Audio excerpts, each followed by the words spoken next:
guys, this is Chantel Harris, and I'm here to do a lesson on self awareness, which falls in the category of impulse control. And so we're going to talk about this for a little bit, okay? Because when we think about impulse control, I'm always taken back to the cognitive triangle, okay? In the cognitive triangle, it has at the top your thoughts, it has the feelings on one side, and it has actions on the other side, okay?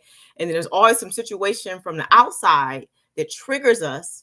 And most times when we think about impulse control, we don't think about what we're feeling and we don't really acknowledge what we're feeling. First off, we just automatically jump to an action, which is a behavior. So most times if a situation triggers us, instead of us processing how we feel or what we think about a situation, we'll jump into reacting. Okay. So that's like not having good impulse control. Instead of like processing, we react. So let's talk about self-awareness. So self-awareness is the first part to impulse control. Not being connected to the self. That's the issue with self-awareness. So how do you connect back to yourself? How do you connect back to your body? The main method is through movement. That's why counselors, doctors, healthcare people, or any kind of fitness person is always recommending exercise or physical exercise. Okay. But in this instance, yes, physical exercise is good. If you go for a walk for 30 minutes, go for a jog, go for a run, go lift some weights, that will help you because it'll release the chemicals in your body that helps you feel better. Okay. And a lot of times when those chemicals are released, what it's really doing is allowing you to calm down from a irrational state. So a state where you feel like, oh my God, I'm so angry, irritated, or frustrated. I'm just going to react. I'm going to do this. Okay. It makes you calm down when you do certain things like walking outside, especially in nature, because you're distracted by sometimes the beauty of nature or other things that's going on. So it calms down that irrational mind and brings it to a level playing field, and you're able to rationalize things. Okay. So you're no longer in your emotions, you're no longer in your feelings per se, and you're able to rationalize how you feel and kind of come up with a conclusion on how can I deal with the situation the most effective way. Okay. And then you take action. That makes sense. So if you take action, if you trigger by something, you avoid thinking or feeling what you're feeling about the situation, you jump directly into action. It's going to be an impulse, and it's going to probably be a decision that affects you in a negative way. If you can take the time to identify your feelings, I always say identify the feelings first. Okay. I say go refer back to the feelings wheel. Identify how you feel. Give me 3 feelings, one from the middle tier, the second tier, and the third tier from that wheel. And then based on those 3 feelings that you pick, you'll say, if you picked angry, okay, what's behind my anger? Okay, so then you'll write what's behind your anger. So that's you processing your thought behind the feeling. That makes sense. So that's half the battle. If you can like do that, that eliminates a lot of the the need to want to react out of the frustration and anger, because you're feeling it but you're not acknowledging it. And a lot of reasons or why people don't acknowledge how they feel is because people don't like to harp on their bad feelings. Okay. But we're emotional creatures, we're emotional beings, and we're not always going to have great feelings. We're going to have those days where we're bored, we're frustrated, we're irritated, we're sad. It's okay to say, I feel sad, I feel frustrated, I'm irritated because this happened, I'm sad because this happened. You know, processing through that, saying it out loud, saying it to somebody else. You know what I'm saying? Sometimes you need, to hear yourself say it. Maybe you want to write it down. Maybe you can do like a journal or maybe a voice recording of yourself talking about how you feel. That's you taking the time to pamper and nourish yourself. It's like if you come to a therapist and say, I'm irritated because this happened. And your therapist is listening to you. She's affirming you, she or he affirming you. And then she's asking questions to dive deeper into your feelings. And then you process. You walk out the therapy room, you feel better. It's because you took the time to figure out why you were feeling that way. And just taking that time for you is like you time. That's like self-care. Okay. So it's about self-awareness, being aware of ourselves, how we feel. Feelings are emotions. Emotions are manifested in the body in terms of symptoms in the body: headache, stomach ache, nervousness, feeling shy, feeling scared, feeling withdrawn. Those are all like feelings that your body is wanting you to acknowledge. Okay. So when you feel tired, when you feel bored, it's okay to feel that. I'm feeling tired. I'm feeling bored. What can I do right now to change up what I'm doing? Or maybe I need to take a nap. Maybe I need to just lay in the bed, watch some TV. If I'm bored, maybe I need to go for a jog. Maybe I need to read a book, watch a good movie. Maybe I need to call a friend, talk about what's going on with them. You just find different ways to like make your experience, like enlighten yourself, enlighten your experience. Okay.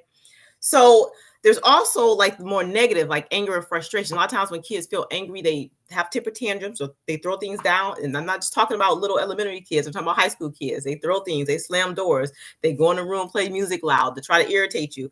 They do things because they're angry and they're just like wanting to show it, but they're not wanting to process it. The reason why they're not wanting to process it is because we don't nurture those aspects. Okay.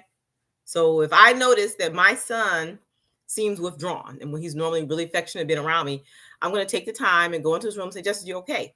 Are you okay? Is something wrong? And try to feel him out. You know what I'm saying? Like pay attention. And if he's feeling sad, I'll tell him it's okay to feel sad. It's okay to feel your emotions. You know what I'm saying? But this feeling's going to pass. So the thing with emotions is not like once I feel this emotion, it's always, this is how I'm going to always feel. That's how we feel in the moment, but that's not the reality. Emotions are, they come and go. Okay. They're fleeting. You know what I'm saying? And they're up and down. So learning how when you're on the lower wave of an emotion, so the negative aspect of emotion, just nurturing yourself at that lower wave. Just like acknowledging how you feel, maybe talk to someone, maybe do something that's soothing for you to calm down or to make yourself more rational. Taking deep breaths, doing some exercise, you know what I'm saying? Just allowing yourself to feel it. You know what I'm saying? Because all the emotions want is you to allow them to be felt. Just like you want to be heard, your emotions want to be felt. Okay. So that's that. So allow the body to feel like what is going through. Okay. The next part with impulse control, we talk about emotion regulation. So, how do you offer different emotional supports to yourself? Okay. That's mostly done through coping skills. Okay. So you learn different ways to cope with how you've been. We're emotional beings and we learn how to work through our emotions. So we learn coping skills and we learn those by putting certain techniques into practice. Okay. So as a therapist or counselor, you teach people skills, like you teach the deep breathing. Okay. You go in through the nose on 4, hold it for 1 second, out through the mouth on 8, slowly.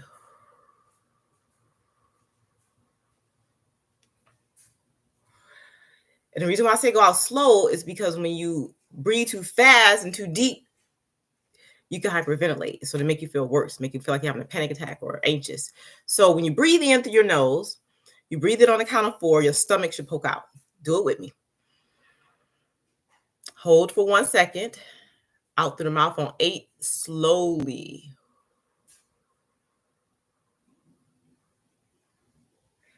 You do this 3 times at least, but more to calm you down. And a lot of times you close your eyes, it helps you get into the mode and make you a little bit more calm. That's a coping technique. So when you feel a heightened emotion, angry, frustrated, sad, take that deep breath. You're connecting with yourself, you're nurturing yourself. If you believe in God or higher power, you're connecting with that energy. Okay. So it's not just about the mind, it's about the heart and your soul. Okay. Okay, so the thing with people, we're human beings, we're imperfect, so we make mistakes. And we really kind of learn through trial and error, but it helps when you have techniques to use as you're going through life making some mistakes. So you make mistakes, you may try something, what people say, quote unquote, the wrong way, for lack of better words. You do things impulsively. You get a negative response reaction from that, and you say, okay, I got to learn differently. And so now you learn techniques, okay? So we are going to go through meditation because meditating is one way to calm yourself down. We spoke on grounding techniques where you go outside and you walk around and you pay attention to things around you, like the trees, the sky, the cars, the kids walking around. That's if you're very, very heightened in your negative emotion and you can't get your brain to get back online. That's when you flip your lid. Okay, when you flip your lid, it's hard to rationalize. So if you're in an irrational state, it's better to just do grounding techniques. Go outside. Take your shoes off, walk in the grass, take deep breaths, just bring yourself back to center, okay?